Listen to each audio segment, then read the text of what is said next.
I'm just reading this headline, and Business Insider has some bizarre stories, really. Some make good sense, some are just like so freaking strange. I haven't even read the article, but I'm just reading the headline. How do you respond to it? Maybe the same way I'm responding to it.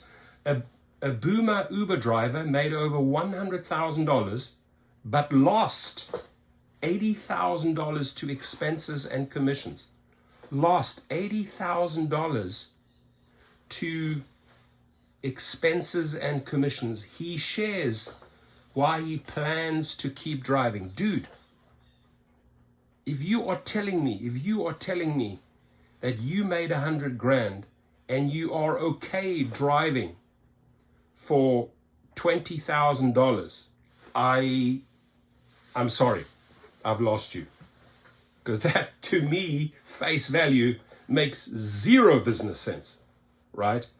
I mean, if you're a private driver and you're making $100,000, right? I made over 300K, over 300K last year, 2023. I did not bust my back. Had all the time in the world to run my 5 other business, to build Airbnbs, to take holidays, to spend quality time with my wife and my 5 kids. I did not break my back. And on my end, when I have 300K, I look at, okay, what are the expenses? Okay, insurance, yeah, commercial insurance is high. Car payments, maintenance, etc., paying for waters, Evian, mints, all those little extras, valet cleaning, yeah. But my margins were more than 80%, right? Maybe I spent 20% on all the other. This guy's formula is upside down, dude. But Dean Seren works for Uber between 50 and 60 hours a week. 50 to 60 hours a week.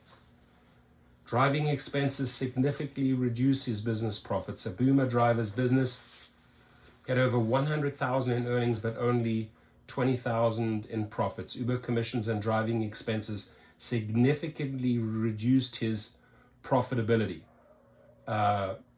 So he spends a lot of time behind his Kia Forte.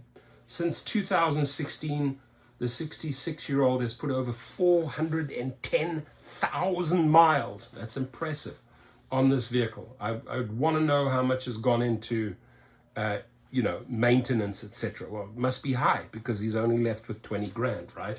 After that 100,000 in 2023. More than 90% of which came while driving for Uber. In a typical week, Seren works between 50 and 60 hours. He drives between 7:30 a.m. and 5:30 p.m. every weekday except Wednesday, his off day. So he drives Saturdays and Sundays as well. Keeps the same schedule on Saturdays and then works between 11 a.m. and 5:30 p.m. on Sundays. Uber must love this guy. Uber must say, this is a keeper. We got him, right? This fish ain't getting off the hook. In his 7 years as a driver, he's completed over 26,000 trips. The pros are the money I earn. You're not earning money, dude. Don't even come to me with that. If you are making $100,000 and spending $80,000 on what Uber takes and your expenses, and you're making $20,000, do not come to me and say the pros are the money I earn and the people I meet along the way. Maybe I made an article the other day about the lonely drivers who want to interact. Yeah, that I can see. But you're not making money. Please do not give me that bullshit story that you are making money. I'm not buying it. The cons are the time it takes to keep track of all the expenses. Really? The cons are the time it takes to track.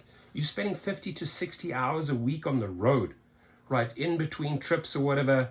I mean, you drop down your expenses. I paid gas, I did the tires, I did this, an oil change, there it is. Boom, boom, boom, add it up. That takes very, very little time to track the expenses. Very little time, and there's tons of good apps. So to me, this driver is doing something fundamentally wrong on every single level so far.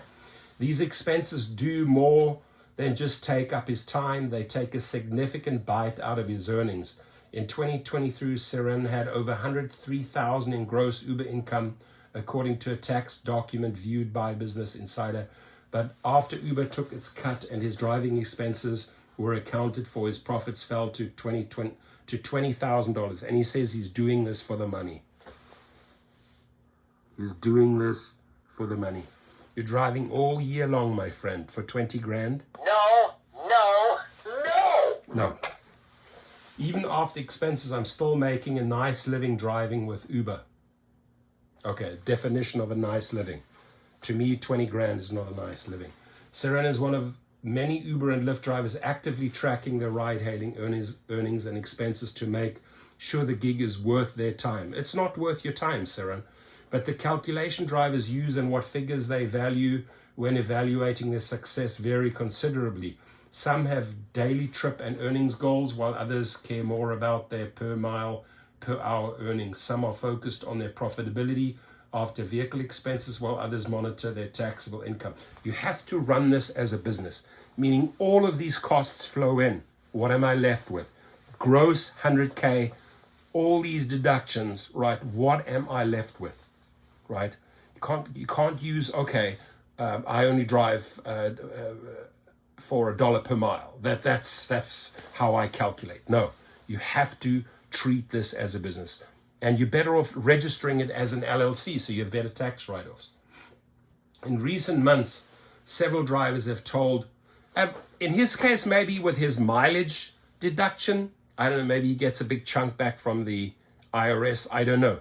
But he says he says so far he's driving for 20K a year, right?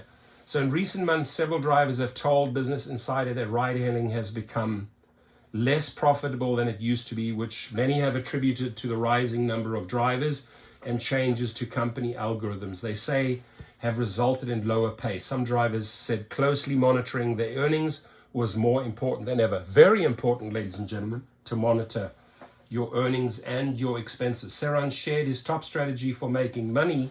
Don't share it with me because you're not making money.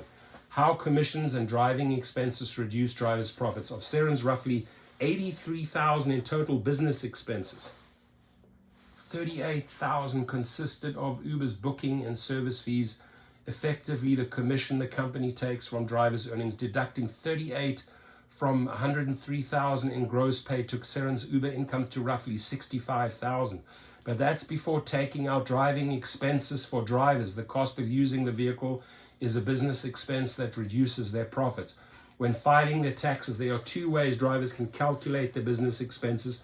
First, they can input their gas, insurance, maintenance, and other vehicle expenses in a given year, but these can be tricky to keep track of. Seren estimated that in 2023, he spent $13,000 on maintenance, $9,000 on gas, $2,000 on car insurance, and $800 on tolls. Instead of many drivers opt for the second option, the IRS standard mileage deduction. Might help him here, right? The figure varies year to year, but in 2023, drivers could deduct 65 cents for every business mile they drove as a vehicle. Business mile. This calculation is intended to account for driving expenses such as gas and maintenance. So if a driver uses the mileage deduction option, they are not supposed to deduct these expenses elsewhere on their tax returns. You have to choose between using the standard mileage deduction or actual car expenses, right? So which one do you use? Put it underneath. I use the mileage deduction, or do you actually run this as a full-on LLC and put in all the expenses, right? There are some exceptions to this, including expenses, including tolls, parking, and complimentary water for customers that drivers can deduct in addition to their mileage deductions. Given that Seren drove roughly 67,000 miles, time to go and do a private trip and get real money, right? Real money. By the way, if you want to learn how to become a private driver, go to Gig Rocket below. So given that Seren drove roughly 67,000 miles for Uber in 2023, his mileage deduction was about $44,000. When Uber's $38,000 commission and the $44,000 in mileage deductions are subtracted from his $103,000 in gross earnings, his business profits fall to about $21,000. It's a joke. The success of Seren's business is to some degree in the eye of the beholder, right? He sees it as a success. I don't know. Please comment. Is this a success or is this a failure calculation? Please let me know. I don't want to be alone here. You've heard my opinion. I'm very opinionated. It's black or white. I don't move in the gray zone. I will tell you yay or nay. This is a massive, massive nay. I would advise this driver to change course immediately or stop, right? So go through the entire article. Accepting nearly every ride has helped him make money. That could be the problem right there. Accepting every ride has helped him make money. You are not making money. I'm sorry, dude. You could think I'm the biggest arsehole, but I'll tell you straight up in your face, you are not making money.